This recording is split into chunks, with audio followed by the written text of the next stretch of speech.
বিসমিল্লাহির রহমানির রহিম। আসসালামু আলাইকুম। হ্যালো গাইস, কিচেন হাউজে আপনাদের স্বাগতম। আশা করি আপনারা ভালো আছেন। আল্লাহর রহমতে আমিও ভালো আছি।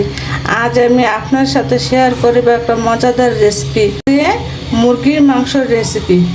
ওটাকে আমি কেটে ধুয়ে নিয়েছি আর একটু বড় সাইজ করে কেটে নিয়েছি। এখানে আমি মুরগির মাংসটাকে ছোট ছোট পিস করে নিয়েছি। কড়াইয়ে বসিয়ে নিয়েছি, একটু পরিমাণ মতো তেল দিয়ে দেব। তেল দেওয়ার পর আমি লাউগুলো দিয়ে দিলাম, হালকা করে ভেজে নেব। তার সাথে হাফ চামচ হলুদের গুঁড়ো দিয়ে দিলাম, লবণ দিয়ে দিলাম। ঢেকে দেব 5 মিনিটের জন্য। 5 মিনিট পরে আমি ঢাকনাটা উঠিয়ে নিলাম। এখন দেখে নেব লাউ ভাজা হয়েছে কিনা। লাউগুলো সুন্দর করে ভাজা হয়ে গেছে। এখন আমি নামিয়ে নেব। এটা কড়াই বসিয়ে নিয়েছি, এর মধ্যে পরিমাণ মতো তেল দিয়ে দেব।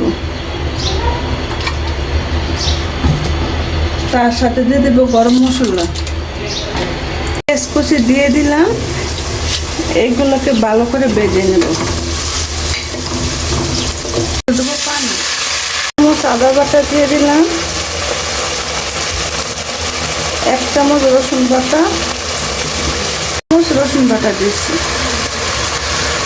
তার সাথে দিয়ে দিলাম 1 চামচ জিরার পাটি, 1/2 চামচ ধনিয়ার গুঁড়া,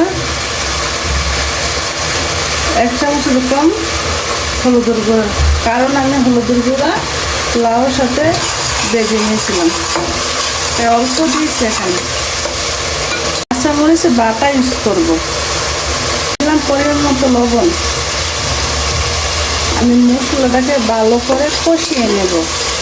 মশলা কষানো হয়ে গেছে, এখন আমি মাংস দিয়ে দিলাম। সাথে দিলাম 1/2 চামচ মরিচের গুঁড়া, তরকারিটা কালার আসার জন্য। 20 মিনিটের জন্য মাংসগুলো কষানো হয়ে গেছে। এর মধ্যে দিয়ে দেব লাউগুলো দিয়ে দিলাম। লাউ মাংস ভালো করে কষিয়ে নেব। এখানে আমি 2টা টমেটো দিয়েছি। এখন ভালো করে কষিয়ে নেব কিছুক্ষণের জন্য। টমেটো দিলে তরকারি কালারটা সুন্দর হইব। মাংস লাউ কষানো হয়ে গেছে। এখন এর মধ্যে পরিমাণ মতো জল দিয়ে দেব। হয়ে গেছে, এখানে আমি গরম পানি অ্যাড করেছি। ঢেকে দেব 10 মিনিটের জন্য। 5-6টা কাঁচামরিচ, সাথে দিয়ে দেব ধনিয়া পাতা, দিয়ে দেব 1/2 চামচ তো কম গরম মশলা।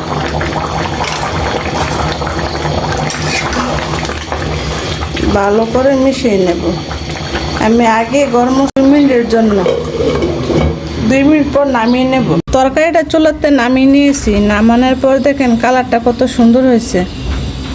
যদি আপনাদের কাছে লাউ আর মুরগির রেসিপিটা ভালো লেগে থাকে তাহলে অবশ্যই লাইক, সাবস্ক্রাইব আর কমেন্ট করে দেবেন, আর একটা শেয়ার করে দেবেন। একটা শেয়ারের কারণে ভিডিওটা সবার কাছে পৌঁছে যায়। আল্লাহ হাফেজ।